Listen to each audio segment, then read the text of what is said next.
আপনাকে দেখেছি যারা আসে তাদেরকে গাইড করার জন্য, তাদেরকে বোঝানোর জন্য আপনাকে। আমার ছেলে সকাল 10টা থেকে 12টা। আজ আমরা রওনা দিয়েছি বাংলা সাহিত্যের কিংবদন্তি সাহিত্যিক শরৎচন্দ্র চট্টোপাধ্যায়ের বাসভবনে। শহরের ব্যস্ততা পেরিয়ে ধীরে ধীরে আমরা এগিয়ে চলেছি গ্রাম বাংলার শান্ত পরিবেশের দিকে। রাস্তার দুপাশে সবুজ উদ্ভিদ আর ছোট ছোট গ্রাম প্রকৃতির অপার সৌন্দর্য আরও উপভোগ্য করে তুলেছে। দেউলটির নামটা শুনলেই মনে পড়ে যায় শরৎচন্দ্রের অমর সৃষ্টি দেবদাস, শ্রীকান্ত, চরিত্রহীন, পথের দাবিসহ অসংখ্য সাহিত্যের কর্মের কথা।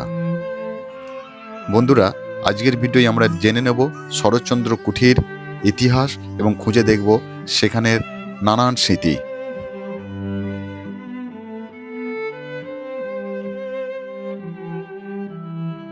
কাঁচে বাঁধানো জুতো, লাইটের কাছে ছবিটা ঢাকা বিশ্ববিদ্যালয় থেকে ডিলিট উপাধি পান। আরামকে দ্বারা নিচে মৃত্যুর ছবিটা দ্বিতীয় স্ত্রী, ডান দিকের ছবিটা ছোট ভাই। এবারে চলে আসুন, এটা বৈঠক টানার ঘর। যে বিপ্লবীদের সঙ্গে মিটিং করতেন, এটা বৈঠকখানা। রাসবিহারী বসু, চিত্তরঞ্জন দাস, বাঘা যতীন, বিপিন বিহারী গাঙ্গুলি সব নদীপথে আসছেন। রাতের অন্ধকারে হ্যারিকেন লন্ঠন জেলে রেডিও কোণে গড়গড়া। ডান দিকে একটা ঘড়ি চলছে, 100 বছর আগের ঘড়ি। একদিন দম দিই 7 দিন চলে।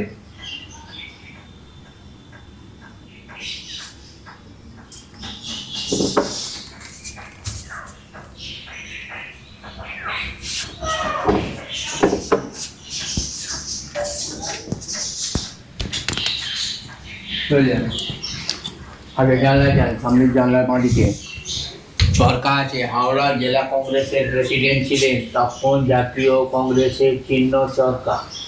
সামনের বিছানায় বসে গ্রামের গরিবদের বিনা পয়সায় চিকিৎসা করতেন, হোমিওপ্যাথি। আগে জানলায় যান। ডান দিকেরটা ময়ূরের খাঁচা, এখন ময়ূর পোষা নিষেধ, তাই ময়ূর রাখা হয় না। ওখানে রাধাকৃষ্ণ ঠাকুর আছে। দেশবন্ধু চিত্তরঞ্জন দাস দিয়েছিলেন শিয়ার দাসের দেওয়া রাধাকৃষ্ণ। আজও নিত্য পুজো হয়। পাশেরটা লক্ষ্মীর হাঁড়ি, আলমারির কোণে হোমিওপ্যাথি ওষুধ। বাংলার সাহিত্যের প্রতি যাদের ভালোবাসা রয়েছে তাদের জন্য এই জায়গাটি শুধু দর্শনের স্থান নয়, বরং আবেগের একটি জায়গা।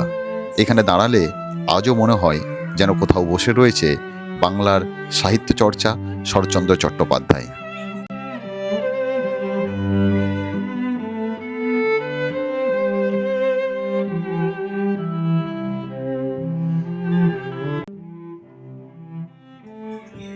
যদি তোমরা দেউলটি আসো তাহলে অবশ্যই এই জায়গাটি একবার ঘুরে দেখো।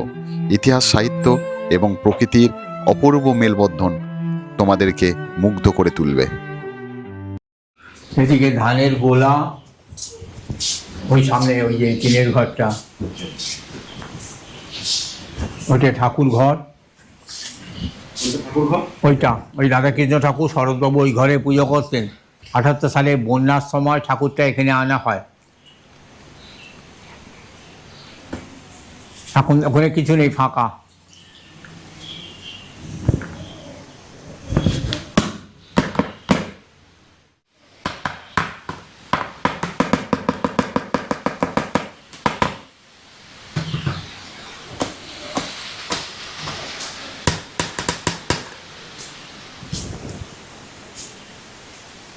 এখানে রান্নাঘর ছিল, 78 সালে বন্যাতে পড়ে যায়, এটা তৈরি হয়নি। চলে যান, ওপরটা ঘুরে আসুন, চলে যান। এখানে আবার নিচে এটা নিয়ে চলে যান পকেটটা।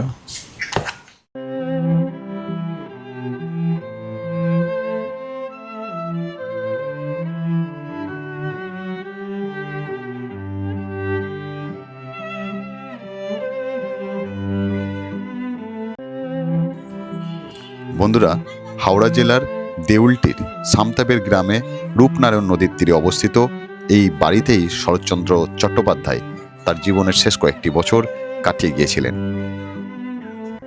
এখানেই তিনি সৃষ্টি করেছেন বাংলার সাহিত্যের বহু অমর চরিত্র ও কালজয়ী রচনা।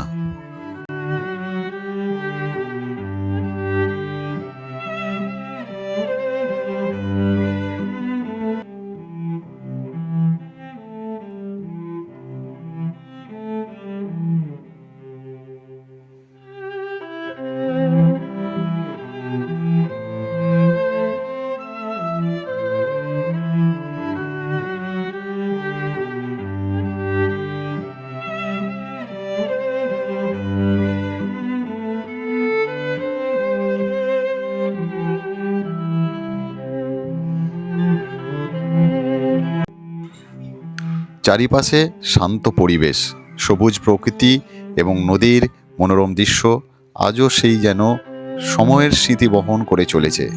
বাড়ির ভিতরে সংরক্ষিত রয়েছে শরৎচন্দ্রের ব্যবহৃত বিভিন্ন জিনিস, আসবাবপত্র এবং তার জীবন ও সাহিত্যকর্মের নানান স্মৃতির জিনিস।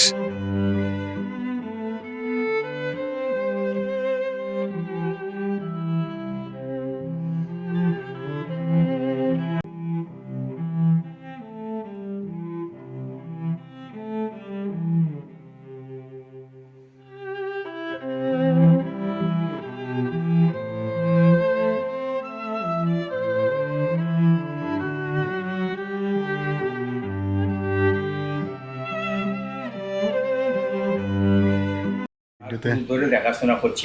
আপনাকে দেখেছি যারা আসে তাদেরকে গাইড করার জন্য, তাদেরকে বোঝানোর জন্য আপনাকে। আমার ছেলে সকাল 10টা থেকে 12টা, আচ্ছা আর একজন বয়স্ক লোক, সেও প্রায় 60 বছর আছে হ্যাঁ এখানে। আচ্ছা আর ওরা 10টা থেকে 12টা, সকালবেলা আমি ঝাঁট ফাঁট দিয়ে চলে যাই মুছামুছি করে। আর 10টা থেকে 12টা আমি, 1টা থেকে আচ্ছা, 2:30। খোলার সময়টা কটা থেকে কটা? 10টা থেকে 12টা, হ্যাঁ 1টা থেকে 2:30 আমি থাকি, হ্যাঁ আর 4টে থেকে 6টা আমার ছেলে আর একজন ওই যে বয়স্ক লোক আছেন বুড়াল সে আছে। মানে সন্ধ্যে ছটা পর্যন্ত লাস্ট, মোটামুটি 6:45, 6টা। পৌনে ছটা।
বন্ধুরা, ভিডিওটি যদি ভালো লেগে থাকে তাহলে লাইক, কমেন্ট এবং চ্যানেলটি সাবস্ক্রাইব করতে ভুলবে না।